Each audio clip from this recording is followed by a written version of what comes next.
Akashvani presents Morning News.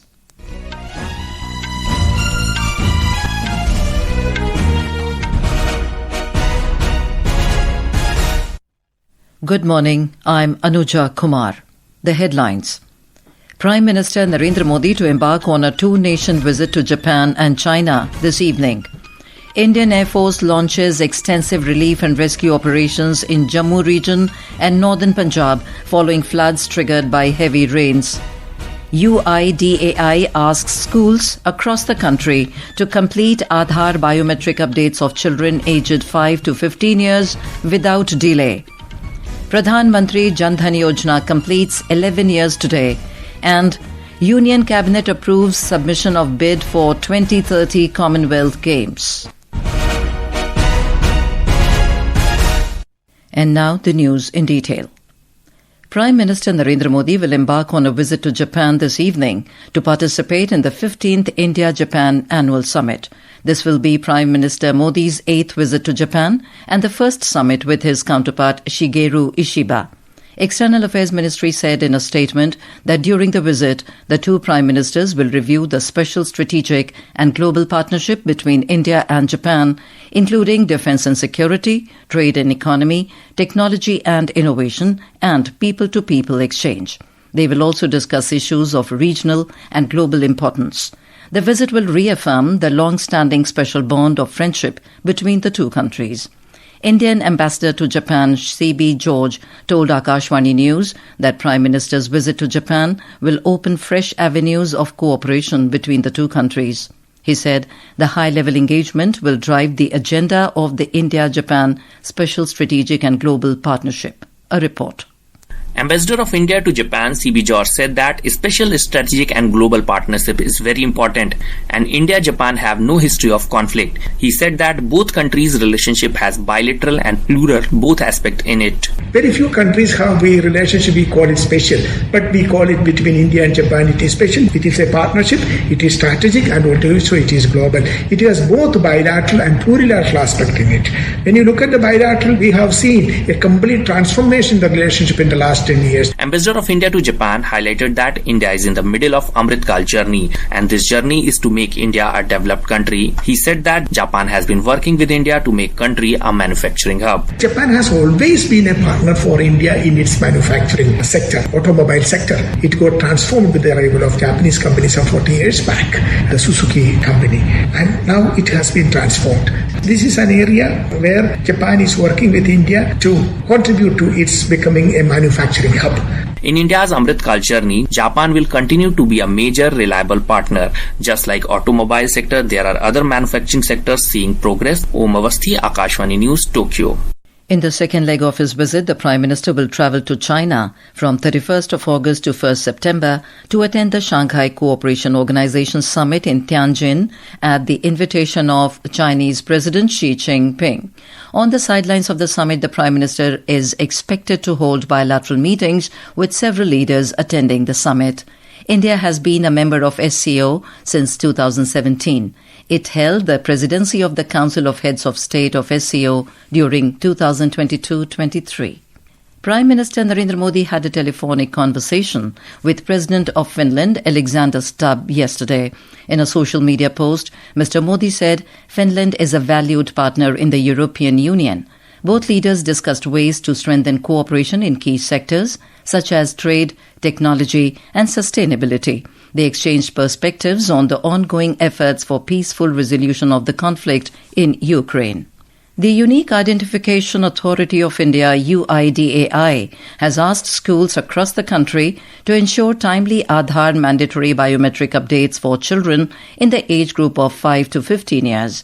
In a statement, Ministry of Electronics and Information Technology said that UIDAI CEO Bhuvnesh Kumar has also written to all the Chief Secretaries of States and Union Territories, apprising them of the initiative and requesting them to support in conducting targeted mandatory biometric update camps. The ministry said UIDAI and the Ministry of Education has also collaborated to facilitate pending biometric updates in Aadhaar on Unified District Information System for Education Plus platform for nearly 17 crore children.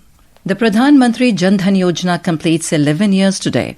It is one of the biggest financial inclusion initiatives in the world, which was announced by Prime Minister Narendra Modi on 15th of August 2014 from the ramparts of the Red Fort. While launching the program on the 28th of August 2014, the Prime Minister had described the occasion as a festival to celebrate the liberation of the poor from a vicious cycle. More from our correspondent.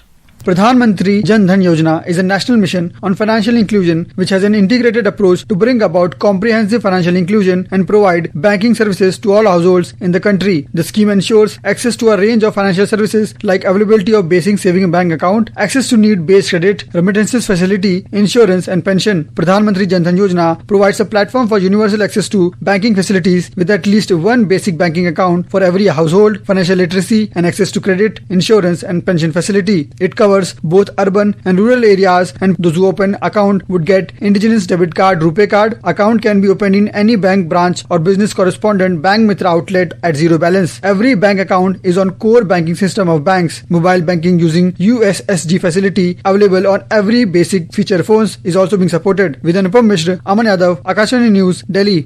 In Chhattisgarh, 30 Maoists surrendered in Bijapur district yesterday. 20 of them were carrying cash reward of 81 lakh rupees. Police said surrendered Maoists were involved in various incidents. Bijapur SP Jitendra Yadav said they were given an incentive of 50,000 rupees each under the state government's rehabilitation policy. 30 माओवादियों ने Bijapur police के समक्ष आत्मसमर्पण किया है। कुल इनके ऊपर 81 लाख का इनाम था। इसमें मुख्य रूप से उत्तर बस्तर डिवीजन का एक डीवीसीएम रैंक का माओवादी आत्मसमर्पण किया है। इसके अलावा कंपनी नंबर 2 के 5 सदस्य, इसी प्रकार एरिया कमेटी लेवल के भी 5 सदस्य, अलग अलग आरपीसी जनता सरकार सदस्य हैं और अलग अलग डीएकेएमएस के सदस्य भी इसमें शामिल हैं। This is Akashvani giving you the news. For quick news updates round the clock, follow us on our X handle at AIR News Alerts. And for details of these stories and more, log on to our website www.newsonair.gov.in and download the News on AIR app.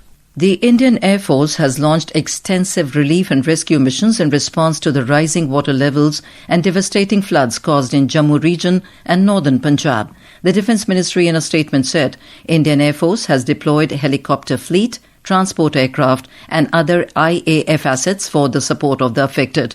It also pointed out about the rescue missions done in Akhnur area of Jammu, Pathankot and Dera Baba Nanak area of Punjab to safeguard the life of armed personnel.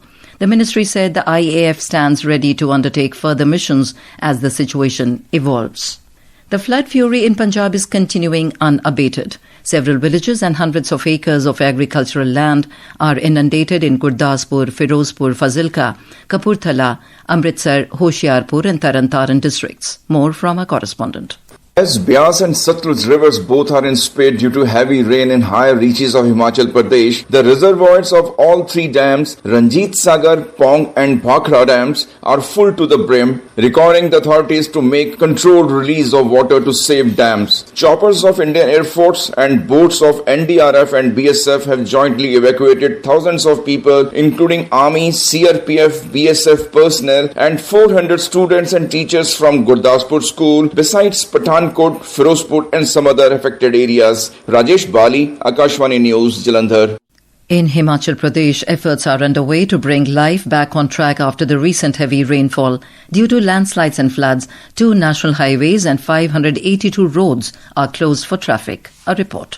The spell of monsoon rains continues intermittently in Himachal Pradesh. The Meteorological Department has issued a yellow alert for heavy rain in Una, Hamirpur, Mandi, Shimla and Sirmaur. Thousands of devotees on the Mani Mahesh Yatra in Chamba district are stranded at various places. The administration has accommodated them in safe shelters. 310 people have lost their lives so far during this monsoon season in Himachal Pradesh, while 38 are still missing. Heavy rains have damaged more than 3,500 houses across the state. Prabha Sharma, Akashvani News, Shimla. In Telangana, extremely heavy rain battered Kamareddy, Medak and Nirmal districts, while many other areas across the state received heavy rainfall. More from a correspondent. The national and state disaster response teams have rescued thousands of people who were stuck in floods yesterday. The situation in towns in Medak and Nirmal is still grim as residential areas have been flooded and hundreds of people have been moved to safety. Streams and rivulets are flowing to the brim, and at some places water flowing over the bridges, disconnecting dozens of villages with the rest of the world. South Central Railway cancelled and rescheduled about 30 trains passing through the rain-affected areas. State government has appointed special officers to monitor rescue and relief measures. Lakshmi, Akashvani News, Hyderabad. Ganesh Chaturthi, Maharashtra's biggest festival, was transformed from a private ritual into a public celebration by freedom fighter Bal Gangadhar Tilak during India's independence movement. His vision turned devotion into a unifying force against British rule and resulted in the festival's modern grandeur. We have more from a correspondent. The credit for giving Ganeshotsav a public form goes to Lokmanya Bal Gangadhar Tilak. In 1893 in Pune, he initiated the celebration in this manner with the primary aim to instilling a spirit of unity and nationalism among Indians under the oppressive rule of the British. Since then, this festival has been celebrated across Maharashtra. This year onward, the government of Maharashtra has officially declared Ganeshotsav as a state festival. People from all walks of life and of every age group participated enthusiastically in the celebrations. The grand processions, decorative tablets, vibrant illuminations and festive decorations create a joyous, magnificent atmosphere. Madhav Zaibai, Akashvani News, Pune. And now news from the world of sports. The Union Cabinet has approved India's bid to host the Commonwealth Games 2030 in Ahmedabad, Gujarat. The Narendra Modi Stadium, having successfully hosted the 2023 Cricket World Cup final, will be a key venue. The Games are expected to boost tourism, create employment across multiple sectors, and inspire widespread sporting participation nationwide. In badminton, India made a strong showing at the BWF World Championship 2025 in Paris. Satvik Sairaj Rankireddy and Chirag Shetty advanced to the round of 16 after defeating Chinese Taipei Liu and Yang. PV Sindhu overcame a tough challenge from Malaysia's Letsana, while Dhruv Kapila and Tanisha Crasto cruised past their Irish opponents. HS Pranoy and the mixed pair Rohan Kapoor and Rutvika Shivani Kadde are set to play today. In the Under-17 Women's SAFF Championship in Thimphu, India continued their dominance, defeating hosts Bhutan 5-0. Anushka Kumari starred again with 2 goals and an assist, taking India's goal tally to 22 without conceding any goal. And at the US Open tennis tournament, Novak Djokovic defeated American Zachary Swider in straight sets. In women's singles, Naomi Osaka and Mira Andreeva also progressed with straight set victories. With Mayur Jain, Jigyasa Pandey, Sports Desk. In the US, 2 children were killed and 17 injured in an attack on a Catholic church in Minneapolis yesterday. Police said the shooter fired through chapel windows during a student mass before taking his own life. Of the 17 injured, 14 are children. And now for a look at today's newspapers, it's over to Renu Kataria.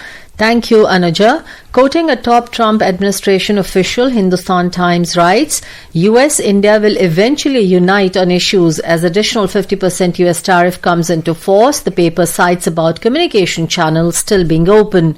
A headline in Financial Express notes, textile exporters may move abroad to cater to US market. Bangladesh, Sri Lanka, Egypt and Jordan may serve as conduits. The Indian Express reports, soon apply for a marriage certificate or driver's license on WhatsApp. India projected to become world's second largest economy in purchasing power parity terms by 2038, according to a report, writes the Statesman. The Times of India writes, Delhi's per capita income close to 5 lakh rupees, currently number 2 among states. And finally, the Pioneer states, Cabinet clears 2030 CWG bid. India also aiming for the 2036 Olympic Games, calling Ahmedabad as a front-runner host city for both events. And with that, it's back to you, Anuja. Thank you, Renu. And now, before we end the bulletin, the headlines once again. Prime Minister Narendra Modi to embark on a 2-nation visit to Japan and China this evening. Indian Air Force launches extensive relief and rescue operations in Jammu region and northern Punjab following floods triggered by heavy rains. UIDAI asks schools across the country to complete Aadhaar biometric updates of children aged 5 to 15 years without delay. Pradhan, Mantri, Dhan Yojana completes 11 years today, and Union Cabinet approves submission of bid for 2030 Commonwealth Games. And with that, we end the morning news. Have a nice day.